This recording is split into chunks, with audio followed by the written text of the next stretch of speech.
Un investigador cubano, Ernesto Prieto Gratacós, usted ya lo conoce, estuvo en nuestro programa, ha traído testimonios respecto a las nuevas y buenas noticias sobre cáncer, ¿sí? Usted sabe que cáncer es una palabra que estigmatiza y que asusta. Bueno, cuando nosotros hablamos de nuevas y buenas noticias, tiene que ver con esto. Estos testimonios son irrefutables. Vamos a transitar por esos testimonios para que usted sepa cómo se puede hoy combatir el cáncer, sin desestimar ninguno de los métodos tradicionales. Esto no es medicina alternativa, es complementaria, ¿sí? O sea, no es que usted tiene que dejar un tratamiento para hacer otro, no, es complementaria. Y va a ver de qué modo se puede obtener buenos resultados. Este es nuestro compromiso frente a usted. Vea la nota. Hace unos días, cuando comenzó la jornada inaugural de Francisco, el Papa argentino, dijo a la Plaza de Mayo, en una comunicación telefónica, dijo varias cosas sencillas. Cuídense, cuiden la naturaleza, cuiden los niños, cuiden los viejos. Parecían mensajes casi de un abuelo. El redescubrir las cosas sencillas a veces hace que la profundidad del mensaje sea mayor. Cuando Ernesto Prieto Gratacós, que es investigador cubano que está acá con nosotros, explica su terapia del cáncer, realmente es muy interesante porque, digamos, no hay grandes medicamentos que no se consigan o que valgan miles de dólares y cosas por el estilo, o que haya que buscarlos en algún instituto secreto del mundo. No, no, son simples cuestiones que tenemos al alcance de la mano. Por ejemplo, usted diría, ¿una vitamina puede curar el cáncer? Y sí. Lo que pasa es que uno toma de una vitamina una cosita así, y si de una vitamina uno toma una cosa así, ¿sí? A lo mejor el efecto es diferente. Entonces, este tipo de explicaciones sencillas que hizo el Papa es aplicable a esta nueva terapia. Yo no sé, son buenas noticias, no sé si son nuevas terapias. Explico más o menos bien la cosa, sí, ¿no? Exactamente, sí. Lo sencillo, digamos, ir a lo elemental, ¿sí? Entonces, antes de conversar con nuestro investigador, vamos a tener los testimonios, porque digo, en esto vale únicamente los testimonios, todo lo demás puede ser mejor o peor, pero el tema es saber cómo le fue a cada uno en esta historia. A ver, uno puede decir, bueno, pero todo lo que le fue bien, y sí, todo lo que le fue bien. Lo que pasa es que a mucha gente le puede ir bien cuando entiende qué es las terapias complementarias. ¿Qué significa esto? Nadie que esté haciendo un tratamiento debe dejar de hacerlo. Esto no es una terapia alternativa, es esto o lo otro. No es magia, es simplemente complementar. Incluso más, los médicos lo piden, ¿sí? A veces, y ayuda a la medicina tradicional. La medicina tradicional tiene pocos instrumentos para combatir el cáncer. La cirugía, los rayos y la quimioterapia. No tiene otra alternativa. Son las únicas tres después de décadas. Obviamente hay más. A ver, vamos a empezar con las damas. Elsa. Vos sos Graciela. Sí. Elsa sos. Yo soy Elsa. Bueno, vamos a empezar con Graciela. Porque, Sí. digo, primer nombre que apareció. Sí. Vos tuviste cáncer de pulmón. Tengo. Tenés cáncer Todavía. de pulmón. ¿Hace El cuánto? tratamiento. Y que yo me entero hace 4 meses. Sí. Dicen que hacía muchísimo tiempo que lo tenía. Perdón, ¿vos fumás? Fumé. Fumaste. ¿Y dejaste Fumé. cuándo? Y dejé hará 3 años. ¿Pero dejaste porque sentías algo o porque...? No, porque tomé una decisión de Tomaste dejar de una fumar. decisión? Sí. Pero no tenías ningún... Nunca ¿Cuántos tuve años ni- de fumadora? 40. Está bien. Buena cantidad de años. Sí. ¿A cuántos cigarrillos por día?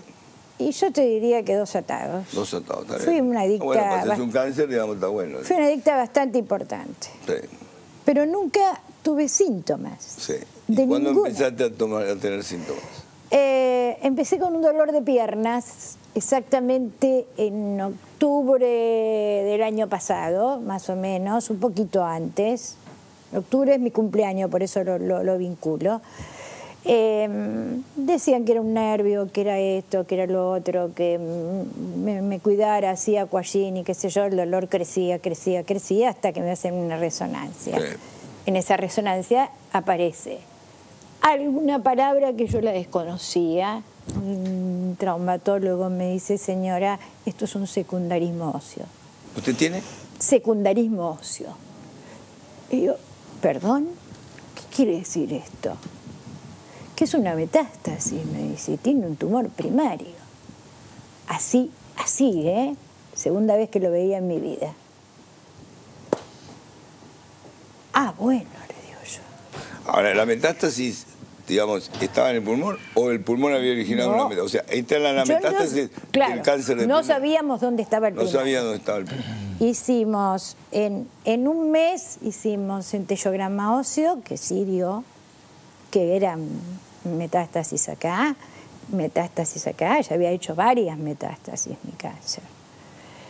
Hasta que se resuelve por un PET, que es lo más nuevo que existe, Sí. que ahí me llama la atención algo que después descubro por qué. Cuando vos haces un PET, te dan a tomar. ¿Qué es un PET? Es un estudio de alta complejidad.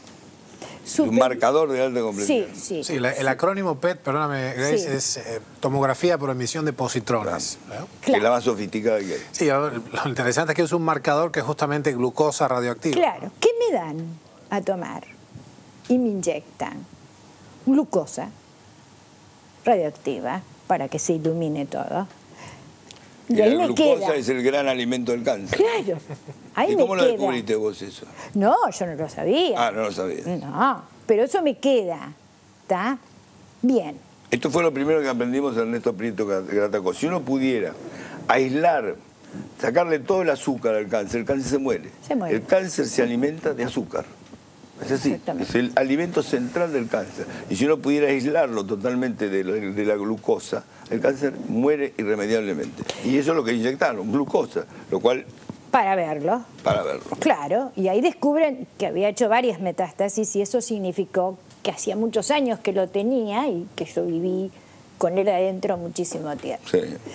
Bueno, tengo 3 hijos maravillosos, una pareja maravillosa, se puso todo el mundo muy mal y en campaña, qué hacer, qué no hacer, qué esto, qué lo otro. Yo vivo en Campana.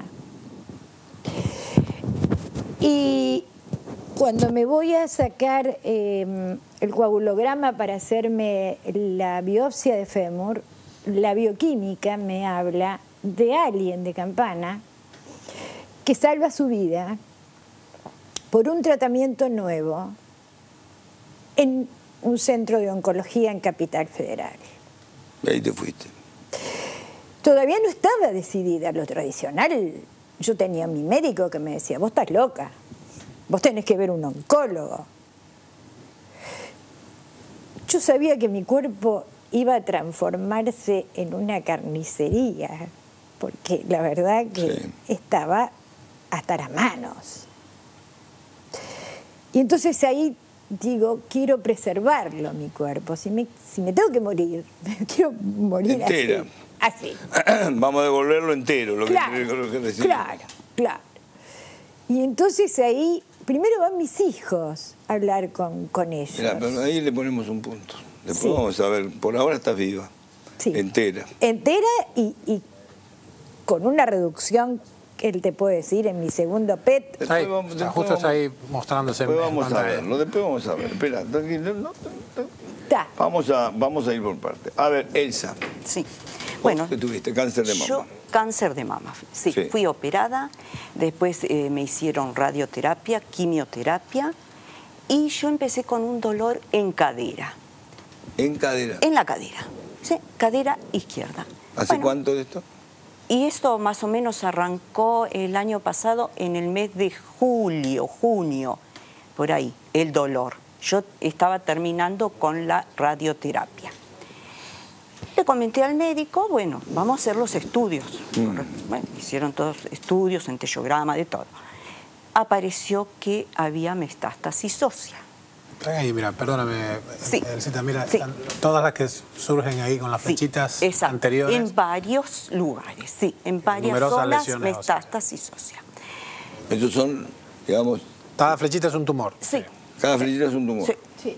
Varias Después de la zonas. operación del cáncer de mama. Después Sí, de la después de todos operación los tratamientos del que cáncer vi. de mama. Yo me operé de cáncer de mama en el 2011, octubre del 2011. Terminé, Y nada de esto existía.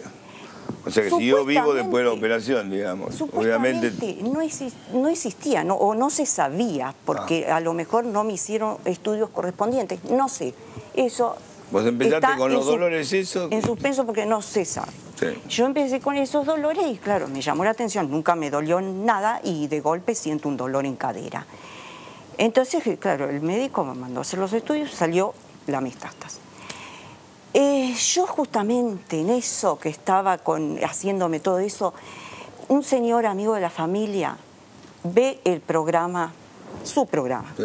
Me llaman por teléfono, entonces enseguida yo lo primero que hice, bueno, esto me lo mandó Dios, porque ya vi todo, entró mi hijo por internet, vio todo cómo era el resultado que daba Ernesto, todo. Y me dice, bueno, tenés que ir ahí. Y me fui, me contacté con CEOC, el Centro de Oncología Complementaria. Esto fue en el mes de septiembre, octubre. Yo empecé en octubre. En octubre empecé con el tratamiento. Yo estoy re bien, ando caminando con zapatos de taco. No siento un pequeño dolor todavía en cadera que no se me fue y fémur. Hay una flechita ahí que queda de una muy pequeñita lesión reducida. Pero lo interesante es que los marcadores que estaban en 500 y pico, el marcador viene reduciéndose sistemáticamente por abajo de 100. Sí. El índice tumoral me bajó un 80%. Entonces quiere decir que yo me siento bien. Si, yo no sé cómo estaría. Vos tenías un médico oncólogo convencional, obviamente, ¿te entendiste? ¿Lo hablaste con tu médico oncólogo? Yo hablé con varios médicos oncológicos. El tema es así, no había mucho acuerdo. Uno me daba quimio, yo no quería quimio, no quería porque ya la primer quimio me sentí muy destruida, me destruyó el organismo mío. Y me fui de otro porque no me convencía el tema de la quimio. Entonces, ¿qué pasó? Este otro me dice, no, esto no es para quimio. Cuando me hicieron la tomografía computada PET, me dice acá es solamente óseo, no tenés ningún órgano tomado. Entonces vamos a hacer nada más que radioterapia en 3 vértebras. Bueno, cuando yo fui, tenía turno, pero 3 días antes tenía con Ernesto. Entonces, cuando me voy al centro oncológico de Ernesto, me dijeron, suspende los rayos. Bueno, dicho y hecho, suspendí los rayos. Y no es necesario, por lo visto, hacerme rayos ahora. No, es una terapia de probada eficacia, o sea, todas las cosas que forman parte de la medicina tienen su bien ganado lugar.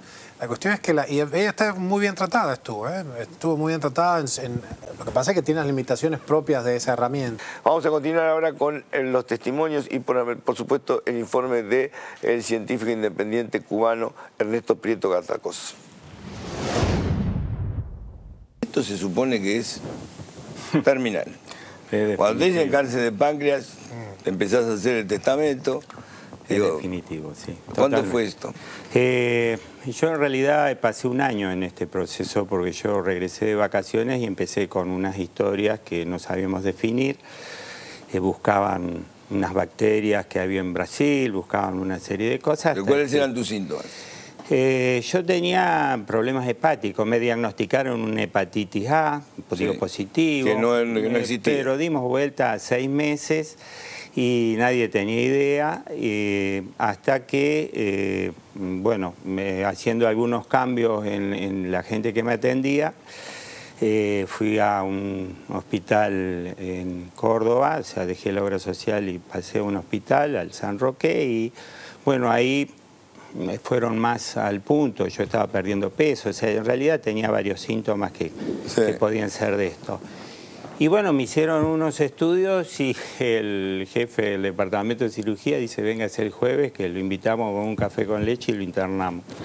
Y así arrancamos, me hicieron estudios y encontraron que tenía un tumor de 2 por 2 por 2,5 en la cabeza del páncreas. Y me hicieron una operación que tuve en quirófano 10 horas y después 8 con el cirujano y bueno, toda una serie de procedimientos que fueron excelentes porque me hicieron una operación que es tremenda, no vale la pena describirla, pero tremenda. Y en resumidas cuentas, a los 2 meses me derivan, pues ya estaba previsto, me derivan a oncología para seguir, hacer un barrido y demás. Cuando hacemos ahí un estudio de imágenes, aparece que en lo que quedaba de páncreas había de nuevo actividad tumoral. O sea, a los 2 meses había... Todo estaba como antes. Digamos, si hay si el cáncer de páncreas es tremendo, Con la diabetes, si es un diabético, tiene el certificado firmado de entrada. Entonces, yo estaba no buscando... sos insulino dependiente. No, diabetes 2, pero con glucosas muy altas y demás. Y entonces, yo había tenido un contacto con el instituto, pero yo averiguando para curarme la diabetes. Entonces, yo había andado 1 año buscando la cura de la diabetes. Y ellos me habían contestado que me podían tratar, que si les hacía caso iban a solucionar la patología. El tema es que salgo de cirugía, pasan los 2 meses, me aparece esto que tenía el cáncer. Vos sin saber que la diabetes era el gran alimento del cáncer que tenías. ¿Sabes? No, justo cuando salí del hospital y fui a mi casa, justo abrí un libro y dice, el autor del libro decía, no quisiera ser diabético y tener cáncer. Que era como la peor, vos a mano. la peor de todas las posibilidades, no era la peor. Ahora, en este caso, por ejemplo, ¿qué atacaste? ¿La diabetes o el tumor? ¿O las dos cosas? Ambas cosas a la vez. La cuestión es, la estrategia de nuestro centro es justamente multifactorial, así que no hace falta, y es, voy a decir una especie de herejía, es inespecífica. La gran ventaja de un abordaje inespecífico y sistémico es que cubre muchas cosas, las que se ven y las que no se ven, ¿no? La patología central que uno viene a tratar y otras muchas accesorias que puede saber o no que tiene. La cuestión es que como nosotros hemos construido un sistema en torno a las características centrales del cáncer, lo que se llaman los rasgos fenotípicos universales del cáncer, bueno, no es mayormente importante concretamente qué aspecto, es anecdótico lo que le pasa a la persona, lo importante es tratar el frente entero de características que se repiten. Y sí, la verdad es que mejoran otras cosas que uno no intentaba tratar. Quiere decir que tiene muchos efectos colaterales el sistema, pero justo son buenos efectos colaterales. ¿Te puede atacar la diabetes independientemente? Sí, la diabetes tipo 2 en esencia es un agotamiento de la sensibilidad de los receptores a la insulina que tienen las células de los tejidos, y su número, o sea, una disminución en número y una disminución de la sensibilidad. Los receptores de insulina son proteínas que están empotradas en el grueso de la membrana de cada célula. Y básicamente un conjunto de medidas sencillas, nutricionales, farmacológicas y físicas, o sea, de ejercicio. Digamos, farmacológicas se pueden comprar en cualquier lado. Sí, son fármacos bien conocidos. No es que son fármacos con patentes internacionales y cosas por el estilo. En muchos casos tuvieron patentes, pero ya expiró, son incluso cosas viejas, ¿no? Sí. Y una cosa muy socorrida, no farmacológica, el ejercicio intenso y sistemático. Eso puede revertir más la nutrición, puede revertir la mayor parte de las diabetes tipo 2. Y bueno, Daniel, está también. ¿Cómo fue tu historia? Bueno, justo hace 3 días se cumplió 1 año del diagnóstico. Había venido de vacaciones, había aparecido una mancha que tenía en la espalda, se había agrandado. Voy a consultar a una médica porque estaba sangrando y... ¿Una mancha sangrante tenía? Una mancha sangrante, estaba sangrando en ese momento. Yo pensé que había sido por el sol o porque a lo mejor me raspé con la ropa. Pero no, voy a la cara de la médica en el momento que me vio, creo que se puso más pálida ella que yo. Dice, ya urgente, mañana le hago una interconsulta, ya tiene que pasar a... Eso hay que sacarlo ya. Obviamente voy al otro día, cuando me hacen sacar la camisa, dice, acuéstese. No me dijo más nada. Me dio una anestesia, sacó un cachito de espalda, porque después me lo da en un frasquito para que lo vaya a analizar. Me voy de ahí al laboratorio. A la semana tienen el diagnóstico que era maligno, que era un melanoma maligno. Y el médico, la verdad que muy bien, con muy buena onda, me dijo, mire, no necesariamente tiene que haber más problemas, vamos a hacer otros análisis. Me hacen un estudio que es a través del ganglio centinela, que lo extirpan. Y bueno, lamentablemente había metástasis en los ganglios linfáticos. Y o sea, había entrado en el torrente sanguíneo. Sí, digamos. sí, ya estaba en el torrente sanguíneo y a la semana me acuerdo que yo creo que vos la pregunta que hiciste que fue muy interesante, que es hace un tratamiento psicoanalítico en el CEOC. Mira, yo creo que la forma del tratamiento, del tratar al paciente, ya trabaja está en con la contención, está en la fórmula. Sí, en la forma. Es probable. Porque en el momento en el que voy a ver a un grupo de médicos que estaban todos parados, 5 médicos, no me dieron ni tiempo a sentarme, me dicen, lamentablemente es maligno, así de una. Y digo, bueno, ¿y esto qué significa? ¿El maligno en un melanoma es pronóstico terminal? Y es pronóstico terminal, lamentablemente sí.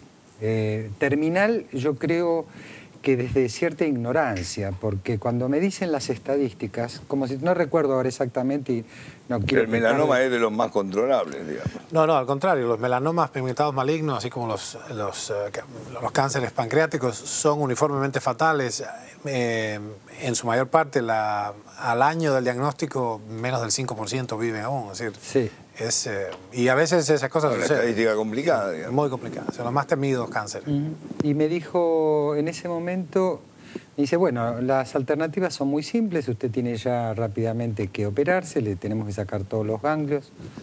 ¿Cómo? Pero dígame un poco más qué significa esto. Me dice, mire, son entre 4 meses y 4 años, más o menos lo que dijo Ernesto recién. O sea, vos tenés 4 meses de vida o 4 años. O 4 años con suerte. De cosas que no saben por qué viven 4 años. Entonces, pero el pronóstico lamentablemente es así, el diagnóstico es así, el pronóstico, perdón. Entonces me acordé de una amiga que me dijo, la señora Estela Maris Maruso de la Fundación Salud me dijo, aceptá un diagnóstico, pero no un pronóstico. Y una amiga que yo sabía que se estaba tratando con Ernesto en forma preventiva me dice, ni se te ocurra sacarte nada todavía. Anda a ver al CEOC, que esta persona está trabajando con cáncer hace mucho tiempo, tiene muy buenos resultados. Pero ¿te parece que mirá que me dijeron que no puedo perder tiempo? Bueno, la cuestión que fui, no perdí tiempo, lo llamé, me pasó su celular, es una amiga de Ernesto, lo llamé a Ernesto al celular. Y la verdad que me dijo, venite mañana, te espero a tal hora, y al otro día efectivamente estaba con ¿Y las qué hiciste médicas. de todo lo que te decían los médicos? ¿Te operaste? No, nada. ¿Y Nada, el otro día que me encontré con todo el cuerpo médico del CEOC, con Ernesto, con Eugenia, Susana, unas personas de una calidad humana maravillosa, me empezaron a dar libros, cosas para leer, me hablaron de esto que vos dijiste, de la esperanza, que gracias a Dios que no me había sacado los ganglios linfáticos porque hay otras posibilidades, etcétera, etcétera, que él te lo explicará más médicamente. La cuestión que empiezo a muy poco tiempo, sí. Yo me tenía que ir de viaje por trabajo, y él me dice, Ernesto, quédate tranquilo que te vamos a preparar alguna fórmula, vamos a ver cómo hacemos. La cuestión que me prepararon todo en 2 cajas, me voy a Panamá, a Venezuela con las cajas, pasando siempre por las aduanas con todo el protocolo médico, colgaba los cosos de suero en el hotel, en una percha del hotel, y de ahí llamaba una enfermera por una prepaga y me venían a hacer las aplicaciones. Así estuve 1 mes y pico. Cuando estuve de vuelta me dijeron que ahí lo empezara intensivo, y a los 6 meses con los últimos PET, las tomografías de altos positrones, ya había... La anterior y el posterior, ahí tenía una tumoración bien notable. Como podrás ver, en 2 meses derecha, ya no... Esto, Chicho, me apresuro a decir que hay... A ver, ¿dónde está ahí el melanoma? Acá el que tiene la flecha grande, ¿no? Ese es el melanoma. Claro, es una metástasis interna, ¿no? Bueno, por suerte se disolvió. El asunto, ¿La Chicho, herida es... se cicatrizó? No hubo, eso no fue operado, ¿eh? Por eso digo, ¿qué pasó el melanoma sí me lo sacaron. Eso Lo te que lo no habían sacado. claro, lo que no sacaron obviamente era la metástasis. Hubo una anécdota ahí interesante. En la cicatriz quirúrgica volvió a surgir el melanoma. Sí. Y nosotros hicimos una cosa descabellada, que es tratarlo con dimetilsulfóxido, DMSO. O sea, es un solvente orgánico que se usa como carrier, como vehículo de ascorbato de sodio, una forma, la sal de la vitamina C. Y en un par de aplicaciones se borró esa lesión de ahí. Esto no es lo que pasa con lesiones internas, que son tan muy remotas, muy alejadas del torrente sanguíneo, ¿no? Pero la lesión que estaba ahí fue bastante ridículo como experiencia, porque de pronto en 2 o 3 aplicaciones de ese puff que inventamos allí no estaban más, ¿no? Las fotos las tiene creo que Isabel o algo así. Sí. Así que Isabel es nuestra jefa de enfermera, ¿no? Quiere decir que estas cosas son notables cuando uno encuentra una respuesta atípica, que una lesión bien plantada se vaya en pocas... Y que dolía y picaba y era molesta. Realmente era una cosa molesta. Obviamente no se puede tratar de esa manera, sumergir a la persona en dimetilsulfóxido y la medicina que sea, ¿no? Pero lo importante de esto, Chiche, es que si bien acá tenemos una especie de distribución, yo le pedí que vinieran para dar su testimonio, no son ni remotamente la totalidad de las personas que hemos podido ayudar, pero tienen características diversas. Ellos dos no han hecho ninguna quimioterapia, ellos hicieron algunos tratamientos anteriores que no, tú no hiciste quimio tampoco, algunos tratamientos anteriores que lamentablemente no dieron resultado. Yo creo que es hora de abrir las entendederas y no restar, es sumar a los hallazgos formidables de la medicina del siglo XX, los del siglo XXI, que vamos construyendo una técnica más sólida, más amplia, más flexible y conservadora. Vamos con la última parte de este testimonio, yo diría, escalofriante testimonio en cuanto a los resultados. Obviamente todo esto no lo podés creer a ciegas, tenés que tener el criterio que tienen hasta los científicos, siempre dudar de todo. Lo importante es que veas cómo funciona y cuáles son los resultados, fíjate. Yo cuando hablo con ustedes veo que hay, independientemente de lo que esté pasando dentro del cuerpo y lo que está pasando en sus marcadores y cosas por el estilo, hay como una mirada diferente, ¿sí? Y digo, por eso le preguntaba si hay un apoyo psicológico, si hay una manera de terapia de ir sosteniendo eso, porque digo, la noticia es tan demoledora, la noticia en sí mismo, dejemos de lado a lo mejor el grado de afectación, a lo mejor tu melanoma era que tenías 40 años por delante, pero que te digan que tenés melanoma y que tenés el enemigo metido en el cuerpo y que tenés, bueno, de hecho encontraron otro tipo de soluciones. ¿Cómo afecta a todo? Eso digo, todo? es una bomba, porque está asociado a la muerte, inevitablemente. Sí, digo. Mire, hay una forma de ver esa respuesta, la respuesta está en un lugar. En la sala de espera, cuando esperamos para entrar a hacer las aplicaciones, ahí está la respuesta, porque uno ve cada cara y las ve cambiar todos los días y vemos esto y se ponen mejor y no hace falta preguntarle si está mejor o si le va bien. Se van ayudando unos a otros. Es que digamos, no hace, cuando uno va... solamente verlos, solamente ¿Cómo verlos. ves la mejoría? Sí. Y uno va pensando que ahí lo curan. Entonces uno es como que se mentaliza y va con fe. Porque sí, ya va con hay que ir ciegamente. La fe en la medicina es, digo... es como que uno se convence. Puede llevar a confusiones. Nosotros, digo, como periodistas queremos dejar bien en claro esto, porque si no sería como engañar a la gente. Digo, la fe es una parte, la medicina es otra. Sumamente necesaria. Y también, como dice Ernesto, hay fracasos, digo, porque esto también hay que contar. Fíjate que cuando voy con el primer PET, que tengo metástasis por todos lados, yo dije, me muero mañana, ¿viste?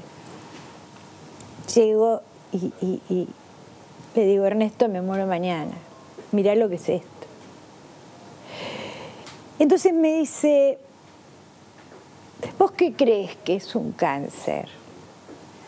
¿Qué es? ¿Una cosa gigante, un monstruo que te está invadiendo? ¿Qué te imaginás? Porque yo te voy a decir lo que es. Son células que están enfermas. ¿Vos sabés el tamaño de las células? ¿Vos creés que no las podemos destruir? Si son solamente células. A veces no. Yo sentí que la podía destruir. El tamaño hace que sea... hay una experiencia histórica. Sí, bueno, ahí uno tiene con el oficio, nuestros médicos han aprendido, hay recursos del oficio que tienen que ver con la imaginación, con la imaginería. Está bueno reducirlo al tamaño de una célula, al riesgo. Bueno, de alguna manera te hace agrandarte. Bueno, yo aprendí eso en cuarto grado. Cuando explicaron, en Cuba hay una muy fuerte educación, o había por lo menos, no sé, hace 16 años que no estoy, pero cuando estudiamos Grecia había Leónidas el espartano. Sí. El paso, después hizo una película reciente, el paso de las Termópilas de Sí. Estrechito, y el enorme ejército persa, al final tenía que ver de 10 en 10 venían. Y 300 espartanos detuvieron al ejército persa, que eran cientos de miles de hombres, por esta cuestión de que al final pueden, por la apoptosis, hay formas de muerte celular bien descritas que puede ir uno disolviendo de 100 en 100 o de 10 en 10 esas pequeñas celulitas. Estamos lejos de la solución definitiva, tenemos mucho trabajo por delante, pero por suerte ya yo tengo muchos amigos oncólogos. Y después de uno hacer una década de oncología profesional, uno entra en una desesperanza muy grande como profesional. Realmente una y otra vez es uniformemente fatal, más del 80% de las veces. Entonces, es muy interesante que de pronto y esperanzador que hay una ruta, ¿no? Hay una cosa, luz. hay algo que también es importante, ¿no? Que es la capacidad reactiva del paciente, independientemente de lo que haga, de lo que hagas vos, Ernesto. A ver, digo, hay pacientes que son naturalmente pesimistas y pacientes que son naturalmente optimistas. Hay pacientes negadores y hay pacientes que se entregan. Hay de todo. Yo tengo casos muy cercanos en los cuales, con un pronóstico de un 50% de sobrevida y 50% obviamente de muerte, se entrega y obviamente se murió. Y pronóstico con tiempo fijo, como el que tenía vos, era muy genérico. Yo siempre cuento el caso de mi madre, con un cáncer de mama, pero con metástasis y ramificaciones, 3 operaciones. Finalmente llega un pronóstico de 6 meses como mínimo, 1 año como máximo. En el momento que se lo comunicamos, esta definición, mi madre dijo, quédese tranquilo, yo de esto no me voy a morir.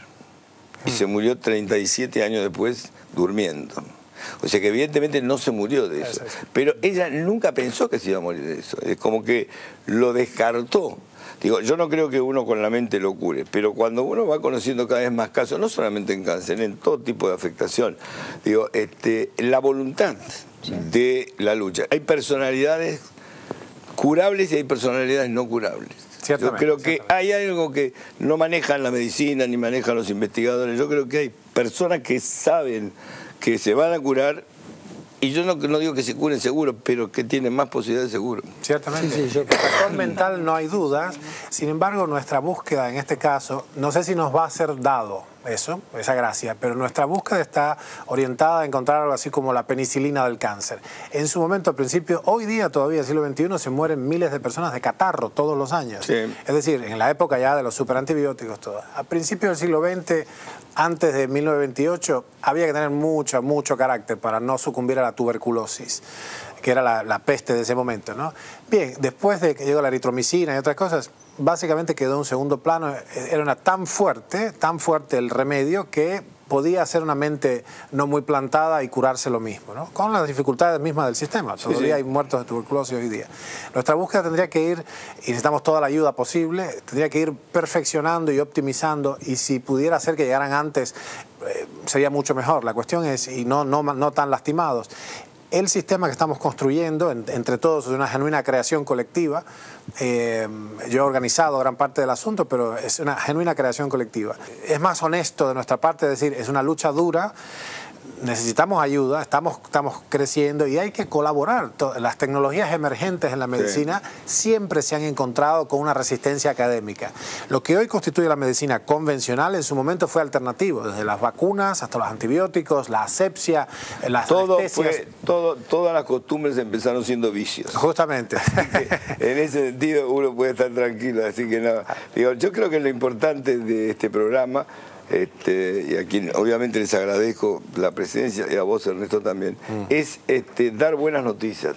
Ustedes saben que hay palabras prohibidas en la historia de la televisión. Cáncer es una de ellas, ¿sí? SIDA es otra, cáncer es otra. Curiosamente, el SIDA es probablemente donde más resultados se haya conseguido, precisamente porque se le perdió el miedo. Digo. La palabra SIDA era sinónimo, la gente apagaba el televisor. Nosotros hemos tenido una experiencia catastrófica. Cada vez que tocaba este mal, los ratings iban para abajo, la gente huía. Sin embargo, gracias a aquellos que desafiaron esos paradigmas, hoy el SIDA es una enfermedad crónica.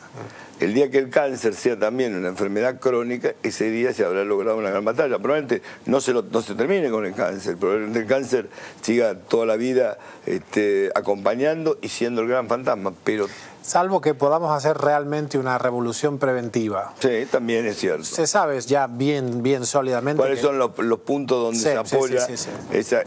Y bueno, eso claramente sería una forma.